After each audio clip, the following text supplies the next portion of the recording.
కోసం మా అమరావతి గళం ఛానల్ ని సబ్స్క్రైబ్ చేసుకుని బెల్ ఐకాన్ నొక్కండి. కర్ణాటకతో పాటు 2 తెలుగు రాష్ట్రాల్లో సంచలనం సృష్టించిన బెంగళూరు రేవ్ పార్టీ కేసులోని నిందితులకు వైసీపీ నేతలతో సంబంధాలు ఉండటంతో ఈ విషయం చర్చకు దారితీసింది.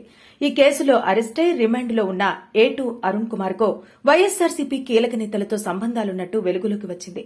బెంగళూరు రేవ్ పార్టీ కేసులో A2గా ఉన్న అరుణ్ కుమార్ సీఎం జగన్, రాయచోటి ఎమ్మెల్యే శ్రీకాంత్ రెడ్డితో దిగిన ఫోటోలు సామాజిక మాధ్యమాల్లో వైరల్ గా మారాయి.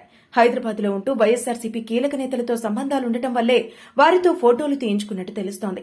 బెంగళూరు రేవ్ పార్టీ వద్ద ఓ వాహనంలో మంత్రి కాకాణి గోవర్ధన్ రెడ్డి పేరిట ఎమ్మెల్యే అనే స్టిక్కర్ ఉండటం సంచలనం కలిగించింది. ఈ వ్యవహారంతో తనకు సంబంధం లేదని మంత్రి చెబుతున్నారు. ఈ కేసులో విజయవాడకు చెందిన బుక్కి లంకలపల్లి వాసును పోలీసులు A1 గా చేర్చారు.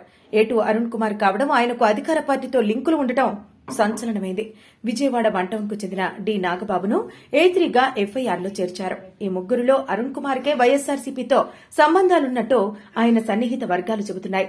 రేవ్ పార్టీలో పలు మాదక ద్రవ్యాలు వినియోగించారనే దానిపై విచారణ జరిపిన పోలీసులు ఆ పార్టీలో పలు ప్రమాదకరమైన మత్తు పదార్థాలు వినియోగించినట్టు గుర్తించారు. ఇదిలా ఉండగా దీనిపై పోలీసుల దర్యాప్తు కొనసాగుతూనే ఉంది. పలువురు టాలీవుడ్ యాక్టర్లు ఈ బెంగళూరు రేవ్ పార్టీలో పాల్గొన్నారనే దానిపై సర్వత్రా సంచలనం రేపింది. కాగా డ్రగ్స్ టెస్టులో పాజిటివ్ రావడం మరింత ఉత్కంఠ రేపింది. హైదరాబాద్, బెంగళూరు నగరాల్లో వ్యాపారం చేసే అరుణ్ కుమార్ ను వైఎస్సార్సీపీ నేతలు తరచూ కలుస్తూ ఉంటారు. ఇప్పటికే ఈ కేసులో లంకపల్లి వాసుతో పాటు అరుణ్ కుమార్ ను ఈ నెల 21న బెంగళూరు పోలీసులు అరెస్టు చేసి న్యాయస్థానంలో హాజరుపరిచి తర్వాత పరప్పన అగ్రహార కేంద్ర కారాగారానికి తరలించారు. మొత్తానికి బెంగళూరు రేవు పార్టీ నిందితులకు వైసీపీ నేతలతో సంబంధాలుండటంతో సంచలనం రేకెత్తుతోంది.